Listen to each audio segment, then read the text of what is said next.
Para aqueles que estiveram na semana passada, já conhecem o texto que vamos meditar ou dar continuidade nesta noite. Convido então que abram suas Bíblias na primeira epístola de Paulo a Timóteo, no capítulo 3. Primeira epístola de Paulo a Timóteo, no capítulo 3, a partir do verso 13, nos diz assim a palavra do Senhor: Escrevo-te estas coisas, esperando ir ver-te em breve, para que, se eu tardar, fiques cientes de como se deve proceder na casa de Deus, que é a igreja do Deus vivo, coluna e baluarte da verdade. Evidentemente, grande é o mistério da piedade. Aquele que foi manifestado na carne, foi justificado em espírito, contemplado por anjos, pregado entre os gentios, crido no mundo, recebido na glória. Dividimos esta passagem, ou a nossa reflexão, em dois momentos. Primeiro, a semana passada, e hoje vamos concluir. E o que aprendemos é que Paulo vai abordar, conforme ele próprio diz, sobre o correto procedimento na casa de Deus. E ao lembrar ao seu filho na fé Timóteo, ele então apresenta aqui algumas marcas ou alguns aspectos que devem caracterizar a igreja do Senhor. E assim ele coloca no verso de número 15, primeiramente, ele diz: você precisa estar ciente, as pessoas precisam estar conscientes como elas devem proceder. Primeiramente, ele chama de casa de Deus. Depois ele prossegue dizendo: esta que é a casa de Deus, ela também é a igreja do Deus vivo, ou assembleia, ou ajuntamento de um povo que é o povo do Deus vivo. E por fim, ela é também coluna e baluarte da verdade. O que vimos até aqui é que, primeiramente, Paulo, ao descrever a igreja como uma família, assim cremos que nós então devemos, uma vez que ele diz que ela é uma casa, ele descreve-a como uma família. Então a igreja deve ser um local onde devemos mostrar amor familiar um ao outro.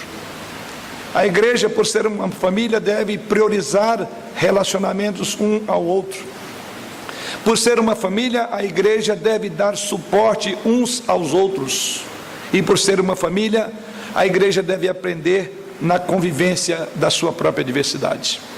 Mas em segundo lugar, estudamos já que Paulo também depois parte para uma outra figura e diz que a igreja também, ela é uma assembleia, ou é o ajuntamento do povo de Deus, é o povo reunido de Deus. E sendo assim, aprendemos também, então devemos lembrar que Deus se encontra com a igreja de uma maneira especial quando os crentes se reúnem. Por isso que Paulo diz: eu quero escrever para que saibam como proceder neste lugar. É um local onde Deus está reunido com o seu povo. E isso, vimos também, tem implicações, como por exemplo, nos lembra que se Deus reúne-se com o seu povo, então a igreja deve ser vista de uma maneira especial pelos crentes. Se Deus reúne-se no meio do seu povo, está no meio do seu povo, nos lembra que então somos chamados para ser santo, porque Deus também é santo. Mas lembra-nos também da nossa necessidade de aproveitar constantemente o culto cooperativo ou corporativo, ou seja, não podemos perder, não podemos falhar na frequência aos cultos, porque Deus está presente. Foi o que aprendemos até aqui. E a última imagem, a propósito agora, e lá naquela ocasião estamos celebrando os 52 anos da igreja local, agora estamos apontando para o dia 11, quando agora completaremos 80 anos da igreja presbiteriana conservadora do Brasil. E aqui eu deixei para a última meditação ainda pensando sobre a igreja, e agora falando da denominação, a igreja presbiteriana conservadora. Agora me refiro à última expressão do verso de número 15. Por fim, é família, é o ajuntamento de Deus, do povo de Deus, e conclui o apóstolo dizendo no verso 15, ela também é coluna e baluarte da verdade. É o que vamos desenvolver do que Paulo quis dizer com essa expressão sobre o tema maior da semana passada, que é a missão de Deus para a igreja. Então ela tem uma missão de ser casa de Deus, de ser família de Deus, e ela deve funcionar, em terceiro lugar, como pilar e fundamento da verdade. Porque essa é a expressão que Paulo usa aqui.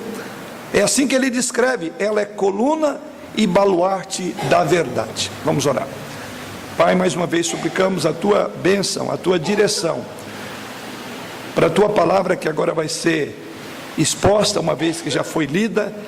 Temo-la aberto diante dos nossos olhos, mas precisamos de que tu nos dês a visão do teu Espírito, porque os nossos olhos carnais não são capazes de desvendar a beleza, a profundidade desse texto, se não for por meio do teu Espírito.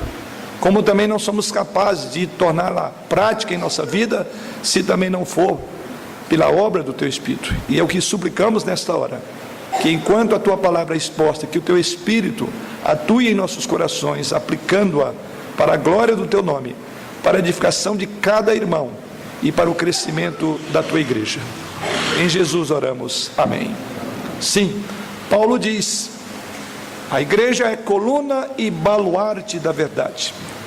E então, naturalmente, vem a pergunta: o que Paulo quer dizer quando afirma que a igreja é o pilar, ela é o baluarte da verdade? Finalmente é isso que Paulo coloca. Paulo chama a igreja de coluna e baluarte. Essa expressão também poderia ser traduzida como o pilar e o fundamento da verdade. Coluna e baluarte podemos traduzir como pilar e fundamento da verdade. Então, certamente Paulo faz uso de figuras da área da arquitetura, das construções de sua época. Então não teremos dificuldade, e você não precisa ser formado em arquitetura nem ser um engenheiro. Todos nós estamos debaixo de tetos onde encontramos algumas colunas, não como essa descrita por Paulo, que ficava visível. Várias colunas estão aqui sobre esse prédio, sustentando, assim bem como a parte de trás, colunas que sobem mais alto ainda, para sustentar. Mas é exatamente essa imagem que Paulo usa, e ao usar, Paulo não tinha na sua mente uma igreja como esta, não tinha construções como as atuais, por mais modernas que sejam. Eram invejáveis as colunas dos tempos antigos, muito mais do que as do tempo presente. Certamente nos encantamos de ver as construções. Basta você ir para cidades antigas e você verá ali coisas que surpreendem. Você diz: como que alguém fez isso há 2000 anos atrás? Pois bem, o que Paulo tem em mente aqui eram exatamente as colunas de Éfeso, aonde estava reunida esta igreja. E aqui vale a pena ressaltar, quando Paulo usa a figura de coluna e baluarte, é porque os pilares das construções antigas cumpriam três funções principais, sendo a primeira delas apoiar estátuas, ídolos e telhados, dar grande sustentação. Segunda finalidade é colocar em evidência para que todos pudessem ver. Então tinha gigantescas colunas. Quanto maior, cumpria melhor o seu papel, que era colocar em proeminência, colocar em evidência. E o terceiro uso era também para ser colocadas em locais públicos, para avisos públicos, como os outdoors de hoje em dia. É exatamente isso o contexto. Mas é curioso que os Efésios tinham familiaridade com o que Paulo estava dizendo, e eu não tenho dúvida que o que veio na mente deles quando ele diz a igreja pense numa coluna, num baluarte. Isso é a igreja, este é o local onde vocês estão em Éfeso. O que Paulo tem em mente é que ali havia, na cidade de Éfeso, o templo da deusa Diana ou Ártemis. Era uma das 7 maravilhas do mundo antigo, para os irmãos terem uma ideia. Estava localizada exatamente em Éfeso, onde também estava essa igreja, a qual Deus havia chamado Timóteo para pastorear. Para os irmãos terem uma ideia, esse templo da deusa Diana ou Ártemis tinha cerca de 127 pilares ao seu redor. Cada um foi presente de um rei. Todos eles eram revestidos de mármores e alguns eram cravejados de joias, cobertos de ouro. E a função dos pilares não era apenas decorativa, mas sustentar o imenso teto e as estátuas dessas deusas. Pois bem, aqui Paulo diz que a igreja é o pilar que sustenta a verdade de Deus. Ele faz uma transposição daquilo que era conhecido para os seus leitores. E ele diz que a igreja, ela é aquele pilar, aquela sustentação. Cada igreja local é responsável, diz Paulo, por apoiar, por reforçar o ensino que uma vez por todas foi entregue aos santos. Sim, cada igreja e toda igreja, ela deve ser um forte baluarte do evangelho contra os ataques dos falsos mestres. Cada igreja deve ser um baluarte. A doutrina, sabemos que ela hoje não é muito popular hoje em dia, mas nós somos chamados a defender.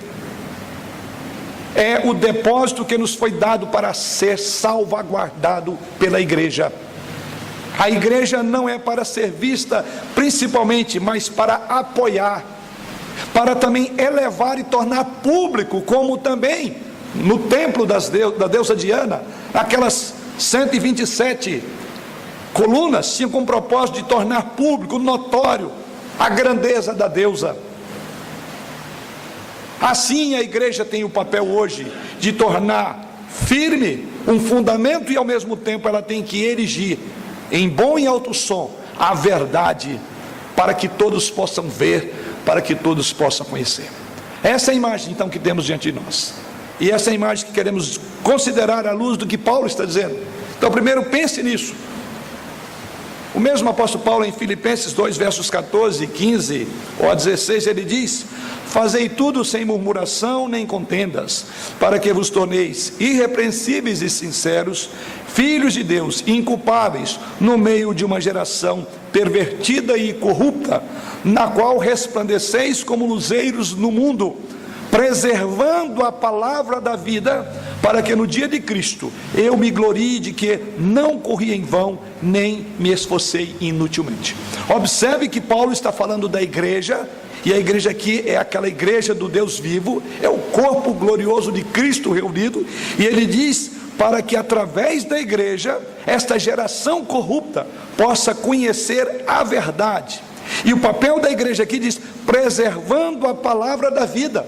É a mesma ideia de guardar a verdade, de ser baluarte. Então esse é o propósito para o qual Deus nos levantou, para ser luzeiros, ser bem colocados. E o nosso papel no dizer de Paulo, nesse texto já lido, é exatamente esse, para que nós possamos preservar a verdade. Então aqui temos uma missão extremamente nobre, para mim e para você, para a Igreja Presbiteriana Conservadora do Brasil, que tem sido e continuará sendo, pela graça de Deus, coluna e baluarte da verdade no nosso país. Não é a única, certamente, mas louvamos a Deus, porque nos encontramos, diríamos, dentro de um grupo seleto nesse particular, que ainda continua defendendo de todas as formas a palavra da verdade, que ainda não deixou ser levado pelo canto da sereia. É a Igreja Presbiteriana Conservadora do Brasil. Também pode ser usado a palavra aqui de coluna e baluarte para sustentar a palavra da vida. Este é o trabalho da igreja. Ou seja, irmãos, nós somos chamados a defender a verdade em dias em que a verdade está sendo menosprezada. Vivemos dias em que as pessoas não se contentam com a verdade, mas alegram-se com a mentira. A história do me engana que eu gosto. Predominantemente é assim o contexto em que vivemos. Então que papel extraordinário, tão importante, tão singular a igreja ocupa hoje. Ela é aquela que vai na contramão do status quo, do lugar comum, da mentalidade da nossa era. Ela foi levantada para ser coluna e baluarte da verdade. Como a igreja é o fundamento da verdade? Perguntaria aos irmãos. As fundações mantêm os edifícios firmes para que eles não colapsem, especialmente quando as tempestades chegam. Sabemos que é assim que funciona no contexto hoje da área da arquitetura. De maneira semelhante, é o que Paulo diz, a igreja mantém a verdade firmemente, impedindo-a de que ela venha deteriorar-se, que ela venha colapsar, que ela venha a perecer. Que grande papel é da igreja! Ela foi levantada por Deus, no mundo de mentiras, no mundo de faz de conta, para exatamente ser coluna e fundamento da verdade. Finalmente, então, Paulo escreve aos crentes de Éfeso, dizendo que a igreja, sendo coluna e o baluarte da verdade. Então, à primeira vista, quando nós olhamos, você diz, espera aí, a igreja ela age de duas formas ao mesmo tempo. Como ela pode ser o fundamento e ao mesmo tempo aquilo que levanta? Se ela é fundamento e ela é uma coluna, como a igreja pode cumprir esses dois papéis? À primeira vista, talvez você diga, isso é estranho. Afinal de contas, quando Paulo escreve ali em Éfeso, capítulo 2, versículo 20, ele diz lá que a igreja, ela é o fundamento da verdade. E ele diz lá, a igreja foi edificada sobre o fundamento dos apóstolos e dos profetas, sendo ele mesmo, Cristo Jesus, a pedra angular. E agora como ficamos? Se ela é o fundamento, se ela é a fundação e a coluna, se na verdade o próprio Paulo diz que nós fomos edificados, a igreja está edificada sobre um fundamento, Cristo Jesus, Ele é a pedra. Como esses dois conceitos podem ser verdadeiros? Não há uma contradição de termos entre o que Paulo diz em Efésios capítulo 2 versículo 20 e o que ele está dizendo aqui no nosso texto dessa noite.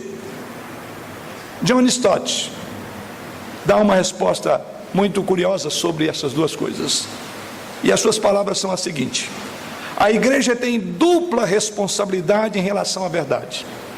Primeiro, afirma ele, como fundamento, a sua função é sustentar a verdade com firmeza. Ela não cria, ela não inventa. Como fundamento, ela tem como papel sustentar a verdade que uma vez por todas foi entregue a ela. Ela tem esse papel, então ela é fundamento nesse sentido. De tal forma, continua ele dizendo, que ela não caia por terra sob o peso de falsos ensinos. Sendo assim, então a igreja repousa na verdade, depende da verdade, não pode existir sem a verdade. Mexeu na verdade, perdeu-se os fundamentos de uma igreja. Mas em segundo lugar, John Stott disse, primeiro como fundamento, em segundo lugar como coluna, ela então tem a função de mantê-la nas alturas, de modo que não fique escondida para o mundo. Sustentar com firmeza a verdade é a defesa e a confirmação do Evangelho. A igreja é chamada para servir a verdade, então mantê-la firme, torná-la conhecida é outro papel. Mantê-la bem alto é a proclamação do Evangelho. E assim ele conclui dizendo, então a igreja é chamada para esses dois ministérios. Há uma estreita conexão entre a igreja e a verdade. A igreja depende da verdade para sua existência, e a verdade depende da igreja para sua defesa e proclamação. A igreja depende da verdade para existir, e a verdade depende da igreja para ser defendida e proclamada. Agora entendemos o que Paulo diz. Ela, a igreja, ela é a coluna, ela é a fundação e é o baluarte, é a grande coluna. Em relação então à fonte da igreja, a sua vida, a sua saúde, a igreja deve ser edificada, como diz aqui, sobre o Evangelho de Jesus Cristo. Não pode haver outro fundamento, e é isso que Paulo diz em Efésios 2:20. Ninguém deve pôr outro fundamento, e o fundamento da igreja é Jesus Cristo. Mas em relação à sua missão, a igreja deve recomendar este Evangelho ao mundo. A própria igreja defende, protege, anuncia o Evangelho.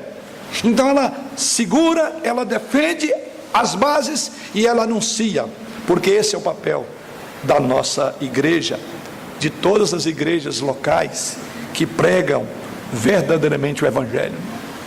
Como então as igrejas e os crentes em particular, de forma individual, podem cumprir o chamado de Deus para ser o pilar e o fundamento da verdade? Já que compreendemos o que quer dizer isso, como é que eu sou chamado a fazer isso? Como eu posso ser o fundamento e o pilar da verdade? Primeiro, A igreja e os cristãos individuais devem crer na palavra de Deus. É a primeira exigência, é a primeira necessidade. Talvez você diga, isso é o óbvio, mas é lamentável que eu tenha que salientar esse ponto nesta reflexão dessa noite. Muitos cristãos não creem mais na Bíblia. Eles não creem, não acreditam no que a Bíblia ensina sobre a criação, sobre a salvação. Não creem sobre a questão dos papéis do homem e da mulher, sobre submissão feminina, sobre autoridade e governo masculino. Estou falando da igreja, queridos. É dentro da igreja que tem havido vários debates, várias controvérsias. Estamos criando uma geração de cristãos que não acreditam mais na Bíblia. E pior, daqueles que assim fazem, muitos escolhem em que vão acreditar. É uma Bíblia segundo o que eles pensam. E o apóstolo Paulo diz o seguinte, em 2 Timóteo, na sua segunda carta, capítulo 3, versos 16 e 17, Paulo faz a seguinte afirmação: toda escritura é inspirada por Deus e útil para o ensino, para a repreensão, para a correção, para a educação na justiça, a fim de que o homem de Deus seja perfeito e perfeitamente habilitado para toda boa obra. Veja que Paulo não diz aqui alguma parte da escritura, mas cada. A escritura, toda a escritura. Paulo não exclui nada. Não é por conveniência que nós usamos a Bíblia, é toda a escritura, é a palavra de Deus. Jesus fez essa afirmação em Mateus 4, versículo 4. Jesus, porém, respondeu: está escrito, não só de pão viverá o homem, mas de toda a palavra que procede da boca de Deus. Novamente, assim como Paulo, não alguma palavra, mas toda a palavra. E esse é o problema hoje. A igreja está escolhendo o que ela quer crer, o que ela quer praticar, e então ela deixou de crer nas escrituras. Ela é seletiva. Não é assim que geram as grandes controvérsias teológicas? Simplesmente que a pessoa tira o texto do seu contexto, ele isola. E é exatamente isso. Então, para sermos coluna e baluarte da verdade, nós precisamos, como igreja, crer nas escrituras. De fato, toda a escritura é inspirada por Deus. Então, toda a escritura tem que ser crida, toda a escritura tem que ser obedecida, toda a escritura tem que ser vivida pela vida nossa. Se a igreja será o pilar e o fundamento da verdade na nossa pátria, se ela deve continuar sendo uma igreja que se preze pela igreja ser conservadora, então ela deve acreditar em toda a palavra, em toda a escritura. Não podemos excluir nada, não apenas em alguma parte. A minha pergunta é: você crê em toda a escritura, ou até o momento em que ela não toca na sua ferida e ela diz: você está errado, isso você não deve fazer? Somos, na visão de Paulo, a igreja, coluna e baluarte da verdade. Mas em segundo lugar, não apenas devemos crer na palavra. Em segundo lugar, a igreja e os cristãos de forma individual devem também estudar a palavra. Se é a base, nós temos que conhecer a fundação, como fazem os arquitetos, os engenheiros. Eles conhecem tudo para não fazer cálculos errados. Assim, é a nossa base, é a fundação, é a base da nossa fé. Temos que estudar, temos que conhecer qual é a base da nossa fé. Como até citamos hoje de manhã, quando o apóstolo Pedro diz lá que devemos estar prontos para responder a todo aquele que pedir, razão da esperança que é em nós. Nós precisamos de conhecer. E segundo o apóstolo Paulo, escrevendo agora a Timóteo, na sua segunda carta, capítulo 2, versículo 15, ele diz: procura apresentar-te a Deus aprovado, como obreiro que não tem de que se envergonhar, que maneja bem a palavra da verdade. Uma das razões pelas quais muitos cristãos têm doutrinas erradas é porque eles não têm trabalhado duro no estudo das escrituras. Eles simplesmente aceitam que seus pais, que os seus pastores lhe disseram, em vez de eles mesmos criarem as suas próprias convicções pelo estudo. Os bereanos, bem conhecidos de todos nós, foram chamados de nobres. E qual a razão? Porque os crentes de Bereia eram tidos por nobres? Porque eles testaram os ensinamentos de Paulo para saber se aquilo era verdade de Deus mesmo. Então, se nós não estudamos diligentemente as Escrituras, em vez de defender a verdade, nós defenderemos, nós viveremos e nós possivelmente ensinaremos falsas doutrinas e, portanto, não seremos aprovados por Deus. Procura ser aprovado por Deus. Venha para o Instituto Bíblico, é o nosso lema: preparar para defender, para ser coluna e baluarte. Então esse é outro ponto, implicação natural. Se temos que ser, e se somos coluna e baluarte, temos que conhecer as Escrituras Sagradas. Você tem lido, você conhece as Escrituras, você tem estudado a palavra de Deus, ela é a tua regra de fé e prática, como minha. Como eu posso ter como regra de fé e prática aquilo que não conheço, não sei quais são as regras? Então logo a minha prática não é correta. É por isso que muita gente de boa intenção tem ensinado besteira, tem ensinado abobrinha por aí, porque não estuda a palavra. Em terceiro lugar, uma outra implicação: por sermos coluna e baluarte da verdade, então igrejas e cristãos em particular devem também viver a palavra. Nós devemos crer, nós devemos conhecer, estudar, mas nós devemos praticar. É verdade que a verdade ser protegida, deve ser protegida não apenas aquilo que é ensinado, mas também o que é vivido. Devemos nos preocupar com o modo com que as Escrituras nos conduzem. Ela é lâmpada para os nossos pés, ela é luz para o nosso caminho. Não tem sentido vivemos tropeçando na escuridão, se de fato ela é lâmpada para os nossos pés e luz para os nossos caminhos. É no contexto da vida que a igreja deve mostrar essa maravilhosa verdade, esse maravilhoso amor e graça de Deus em Jesus Cristo, para que aqueles que se aproximam da igreja, para aqueles que se aproximam da vida individual de cada irmão, possam dizer: venha e veja que Deus é bom. Não foi esta a colocação? Vinde e vede. A nossa vida deve ser um convite às pessoas, a nossa igreja deve ser uma atração para ver que Deus de fato é bom. Temos que viver. É por isso que Paulo está tão preocupado com o comportamento dos crentes na igreja. É por isso que ele diz aí: escrevo-te estas coisas esperando ir ter-te convosco. Verso 15: para que se eu tardar, fique ciente de como se deve proceder. Paulo está muito preocupado. O que Paulo queria evitar é que houvesse uma contradição de termos. Uma igreja que pregava a verdade, mas vivia como uma mentira. Então ele diz: para que vocês saibam como proceder na igreja do Deus vivo. Nossas vidas fazem parte da mensagem, as nossas vidas fazem parte da verdade que chamamos, que levamos ao mundo, a verdade que proclamamos.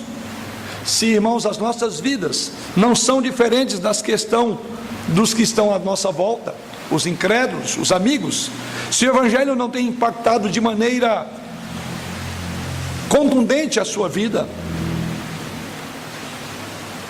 na maneira como você se relaciona, na maneira como você lida com o dinheiro, na maneira como você está realizando o seu trabalho, na maneira como você encara as provações, ou mesmo na maneira como você encara a morte, por que então alguém deveria acreditar nesse evangelho? E Paulo está dizendo isto: você precisa viver a verdade. Essa nova humanidade em Jesus Cristo que fomos formados, que Deus está criando através do evangelho, deve ser encarnada e exibida ao mundo através da igreja. É nesse particular que vai haver aquele segundo ponto que Paulo diz: vai ser levantada a verdade. Costuma-se dizer contra fatos no argumento. As pessoas podem até questionar o modo como nós falamos, mas não pode negar o que vivemos. E é exatamente isso que precisamos fazer. Se queremos de fato ser aquela coluna que coloca em evidência que Deus está presente nessa terra, que Deus é santo, nós temos que ser santo como Ele é. Se queremos de fato que o mundo conheça o amor de Deus, nós devemos ser a expressão exata do amor de Deus que anda entre as pessoas. E isso é ser aquela coluna da verdade, no dizer do apóstolo Paulo. A igreja ela é missionária em seu próprio ser, pois a sua própria existência é uma demonstração do evangelho que ela mesma proclama. Então a igreja deve ser uma testemunha viva das boas novas da obra de Deus no mundo. É para ser o pilar e protetor da verdade que Deus tem chamado a mim, a você em particular e a nós como igreja. Que grande papel! Não devemos incorrer naquilo que Tiago afirma na sua primeira carta, ali no capítulo 1, verso 1, verso 22, ele diz: tornai-vos, pois, praticantes da palavra e não somente ouvintes, enganando-vos a vós mesmos.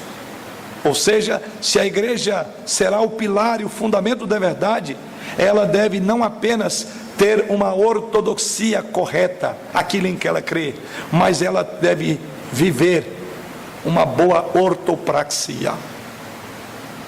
Lamentavelmente, muitas igrejas mantêm um nome de ortodoxa, porque os seus símbolos de fé são símbolos reformados, são símbolos das igrejas ortodoxas no mundo inteiro. Mas lamentavelmente, muitas delas não vivem mais a ortopraxia, ou seja, não traduziu a ortodoxia, a teologia, o intelecto e o conhecimento, não traduziu em termos práticos. É preciso que se mantenha a sã doutrina e a vida. Infelizmente, muitas pessoas são afastadas de Deus, são afastadas da verdade, porque muitos cristãos não praticam o que pregam, não vivem aquilo que ensinam. Ao viver em pecado, em vez de afirmar as verdades, nós desacreditamos, nós dizemos que ela é mentira. É isso que Paulo afirma em 1 Timóteo 4,16, quando ele diz lá: tem cuidado de ti mesmo e da doutrina, continua nesses deveres, porque fazendo assim, salvarás tanto a ti mesmo como aos outros. Continua praticando, você salvará. E o contrário também é verdadeiro, você será pedra de tropeço se você não viver a verdade. Mas as igrejas e indivíduos em particular também devem ensinar a verdade. Em quarto lugar, precisamos ensinar. Lemos em Mateus 28, 19 e 20, que antes de subir ao céu, Jesus Cristo fez a seguinte afirmação: ide, portanto, e fazei discípulos de todas as nações, batizando-os em nome do Pai, do Filho e do Espírito Santo, ensinando-os a guardar todas as coisas que vos tenho ordenado, e eis que estou convosco todos os dias até a consumação do século. Cada um de nós é chamado a fazer discípulo, conforme a ordem de Jesus Cristo, ensinando tudo o que Cristo ordenou, inclui toda a Escritura. Então, quando você e eu, quando a igreja deixa de ensinar a palavra de Deus, porque ela se tornou impopular, porque as pessoas não querem ouvi-la, ou por medo das consequências, elas deixam de ser pilar e fundamento da verdade. Não há como ser crente sem proclamar a verdade, de bom e alto som. Doa quem doer, custe o que custar. Infelizmente é isso que a igreja está fazendo hoje. A lâmpada está sendo escondida, com o modo covarde com que muitos estão silenciando diante de um mundo em pecado. Tenho acompanhado no contexto da vida de muitos irmãos que até eram membros aqui, estão em outras igrejas, os graves problemas que muitas igrejas estão vivendo. E o pastor de uma determinada igreja irmã, ao proclamar práticas como do homossexualismo, como do adultério, como sendo pecaminosa, tinha acabado de ser eleito na igreja, foi pedido que ele saísse da igreja. E no contexto em que eu estou acompanhando, o conselho, uma parte do conselho, pediu para ele sair. A igreja levantou-se contra e disse que não podia fazer assim. E a alegação daqueles líderes daquela igreja é que ele estava sendo muito duro, quando na verdade um dos líderes do próprio conselho estava convivendo com uma das jovens da igreja. Quando o líder do louvor estava relacionando-se com a mulher de outra parte do louvor que fazia parte do grupo da orquestra da igreja. Num só dia, 80 membros saíram da igreja. porque a verdade estava doendo. Se a verdade dói, a gente tira aquele que está mexendo conosco. Tiraram o pastor da igreja. E o assunto está em grandes desdobramentos. Estou trazendo um aspecto bem presente para os irmãos entenderem. Nós somos chamados para proclamar a verdade.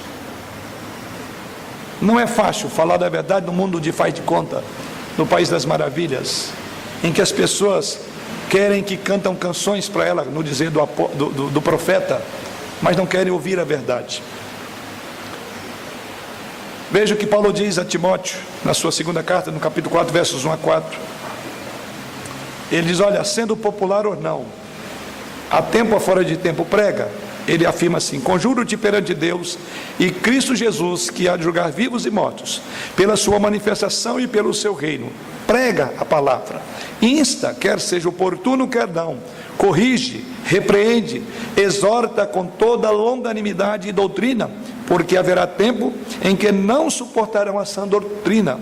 Pelo contrário, cercar-se-ão de mestres, segundo as suas próprias cobiças, como que sentindo coceiras nos ouvidos, e se recusarão a dar ouvido à verdade, entregando-se às fábulas.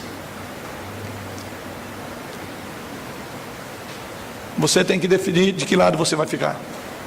Da verdade, você foi levantado para ser coluna e baluarte da verdade, individualmente. Nós como igreja, ao longo dos 80 anos, ou dos 52 da igreja local, se queremos ser, essas são as implicações de uma igreja que é coluna e baluarte da verdade. Mas Paulo prossegue, já no verso de número 16, ele diz assim, evidentemente, grande é o mistério da piedade. Aquele que foi manifestado na carne, foi justificado em espírito, contemplado por anjos, pregado entre os gentios, crido no mundo e recebido na glória. Que Paulo então fala sobre o ministério da piedade. Depois de refletir sobre a igreja, de como um pilar e o fundamento da verdade, ele diz, porque esse mistério foi manifestado através da igreja. Ele diz, está aqui a grande razão da igreja ser tudo isso, de ser família, de ser povo de Deus, de ser fundamento, porque a igreja revela Deus ao mundo. Esse mistério da piedade, agora vai descrever Jesus, ele é apresentado ao mundo pela igreja. É um mistério não no sentido, que no verso 16, de que ninguém o entenda, mas que ninguém poderia entendê-lo se Deus não tivesse tornado conhecido, e Deus torna esse mistério conhecido agora através da igreja. E que mistério é esse? Ele diz aí que Jesus Cristo veio para trazer o reino de Deus. Ele diz aí que Jesus Cristo veio para ser aquele que viria em poder e glória, conhecido até dos anjos. Ou seja, a presença desse reino está agora incorporada em um corpo peculiar, a quem Jesus Cristo chama de corpo, de igreja, de coluna e baluarte. Que grande privilégio! É através da igreja que o mistério é revelado. Deus confiou então a sua honra a pessoas, diz o apóstolo Paulo, que não eram sábias pelos padrões humanos, ou influentes, ou de nobre nascimento. É um choque aqui.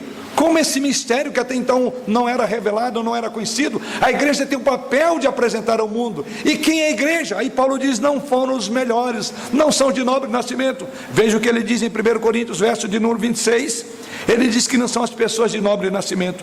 Mas no verso 27 a 29 ele diz, pelo contrário, Deus escolheu as coisas loucas do mundo para envergonhar os sábios, e escolheu as coisas fracas do mundo para envergonhar as fortes. E Deus escolheu as coisas humildes do mundo e as coisas desprezadas e aquelas que não são, para reduzir a nada as que são, a fim de que ninguém se vanglorie na presença de Deus. Então observe que o apóstolo Paulo, depois de falar sobre o dever da igreja para com a verdade ser a coluna e o baluarte, Paulo agora descreve o conteúdo principal da verdade, a qual ela é coluna e baluarte. Qual é o conteúdo? E o conteúdo agora está no verso de número 16.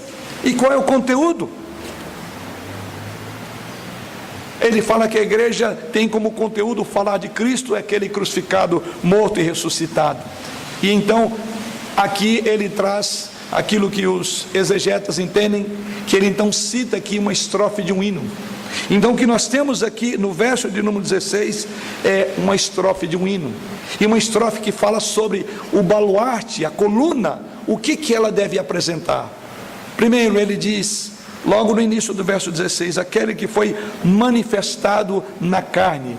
O que ele está dizendo é que Jesus Cristo não foi criado, mas ele apareceu, ele já existia, ele apenas foi manifestado em carne. Em segundo, diz que ele foi vindicado pelo Espírito, diz o texto aí, foi justificado pelo Espírito, ou seja, o Espírito que capacitou Jesus Cristo a viver uma vida santa, foi o Espírito que declarou o justo através do batismo, enquanto ele descia sobre ele como pomba. Depois o apóstolo continua dizendo, ele foi pregado entre os gentios, ou seja, esse Cristo foi pregado entre as nações. Aqui então refere-se ao ministério apostólico e missionário logo após a ascensão de Jesus, ou seja, este Jesus Cristo, depois de assunto ao céu, os apóstolos, os discípulos continuaram proclamando. Ele prossegue ainda na estrofe desse hino e diz que ele também foi crido no mundo, ou seja, se refere aqui à aceitação daquele evangelho que os apóstolos agora pregaram após a ascensão de Cristo. Sabemos que havia apenas 120 seguidores orando em uma sala esperando a descida do Espírito Santo. No entanto, o livro de Atos nos registra que logo depois que o Espírito Santo veio, Pedro pregou o evangelho e quase 3.000 almas foram salvas.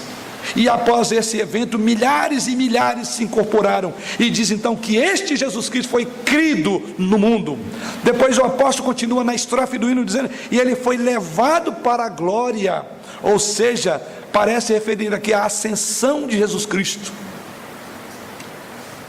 A igreja, que é coluna e baluarte desta verdade, tem como sua incumbência falar de Cristo, que se humilhou, que obedeceu, e a sua obediência levou à morte de cruz. Ele ressuscitou, e diz que em tudo isso ele também foi visto pelos anjos, ou seja, todo o ministério de Jesus foi acompanhado de anjos, desde o anúncio, desde a anunciação a Maria, até quando anuncia que ele ressuscitou, os anjos estavam lá. Que coisa maravilhosa, somos a coluna e o baluarte dessa majestosa verdade que transformou a nossa vida, Jesus, que agora está na glória do Pai. Esta é a verdade histórica que a igreja nunca deve perder de proclamar a todos. Cristo, o Filho de Deus, era uma pessoa histórica e real. Ele foi capacitado pelo Espírito Santo desde o seu nascimento. Ele viveu uma vida perfeita e morreu pelos pecados do mundo, para que todo o que nele crê não pereça, mas tenha a vida eterna. Por isso Paulo afirma em 1 Coríntios 2, 1 e 2, eu, irmãos, quando fui ter convosco, anunciando-vos o testemunho de Deus, não fiz com ostentação de linguagem ou de sabedoria, porque nada decidi saber entre vós, senão a Cristo Jesus e esse crucificado. Qual é o grande fundamento da igreja? Jesus. E a igreja deve ostentar no mais alto lugar deste universo que ela crê num Jesus histórico, que ele veio ao mundo, que ele morreu por pecadores como nós, e agora está à direita do Pai. É para isso que a igreja foi colocada. As 127 colunas no templo da deusa Diana ou Ártemis, com toda a sua suntuosidade, não significa nada diante de quem todo joelho se dobrará. E nada mais, nada menos do que eu e você fomos chamados para sustentar essa verdade, defender essa verdade. Vale a pena fazer parte de uma igreja local. Devemos nos orgulhar disso, de sermos presbiterianos conservadores. Tem algo mais precioso que uma igreja deve lutar, trabalhar e velar por ele do que a verdade de Jesus Cristo? Não tem. E é para isso que Paulo diz que a igreja foi levantada. Jesus, ele deve ser a verdade que a igreja proclama. Jesus deve ser a verdade que a igreja prega. A minha pergunta é: você ainda está proclamando a Cristo? Você diz isso é trabalho dos missionários, é do pastor ou do presbítero. Já você está proclamando a Cristo? Aqui diz que a igreja, E até onde podemos entender, Paulo não exclui, Paulo não separa líderes e liderados, não diz de pastores, de missionários. Nós somos, não é um missionário ali no campo, ou pastor no púlpito, nós somos. E a minha pergunta para você, querido, diante dessa verdade, caminhando para a conclusão, é: você está proclamando a Cristo? Você está proclamando a Cristo através da sua vida? Essa é a sua missão, essa é a missão da igreja, essa é a missão de todos nós. Para concluir,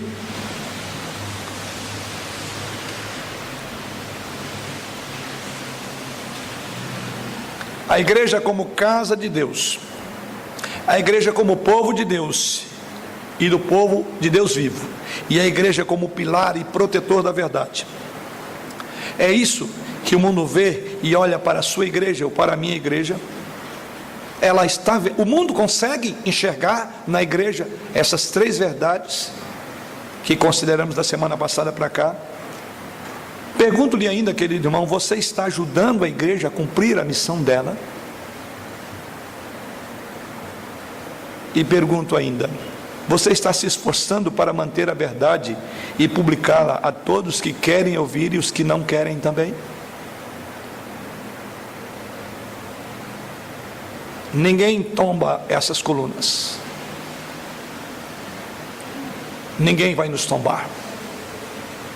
O mundo, as forças do inferno não podem tombar a coluna e o baluarte, porque Jesus disse isso, que a sua igreja tem a sua chancela, as portas do inferno não prevalecem. Dos deuses, dos panteões no passado, dos grandes templos, suntuosos templos, luxuosos, todos viraram cinza e pó. A igreja, coluna e baluarte, está de pé e permanecerá até Jesus voltar. Que trabalho mais nobre, extraordinário para desenvolvermos. Não nos envergonhemos de tornar cada vez mais conhecido que Jesus é nosso Senhor. Ao olharmos para as igrejas locais, muito comuns, como aquelas que hoje servimos aqui, que possamos ver a igreja como Paulo a viu, irmãos, ou seja, como família de Deus, como povo de Deus e do Deus vivo, no dizer de Paulo, pilar e protetor da verdade. E que possamos ver esta igreja manifestando aos poderes do invisível reino das trevas, que há uma sabedoria, múltipla sabedoria, nos misteriosos propósitos de Deus, colocar algo tão nobre em vasos de barro como eu e você, e sustentar. Concluo com as palavras de Paulo, fazendo menção exatamente ao que acabo de dizer. Efésios capítulo 3, versos 10 e 11. Paulo entende que a igreja é a peça central dos propósitos de Deus para a humanidade.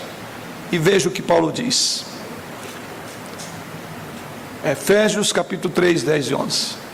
Paulo entende que a igreja é a peça central nos planos e nos propósitos de Deus. E assim ele afirma: o plano de Deus era mostrar a todos os governantes e autoridades nos domínios celestiais, aos seres angelicais, aos demônios, por meio de quem? Da igreja. Ele diz, por meio da igreja, as muitas formas da sabedoria divina. Esse era o seu propósito eterno, que ele realizou por meio de Cristo Jesus, nosso Senhor. O plano de Deus era mostrar para os governos e autoridades celestiais do mundo dos demônios que há uma sabedoria, há uma beleza de Deus. E se você quer enxergar, olhe para a igreja. A igreja é a vitrine de Deus, exposta para os demônios e o tempo presente ver que Deus está na terra, que a sua santidade chegou na terra através da nossa vida, da sua vida. Que o Senhor nos abençoe para que o propósito da nossa igreja seja cumprido, como família, como um povo congregado, como coluna e baluarte da verdade. Amém.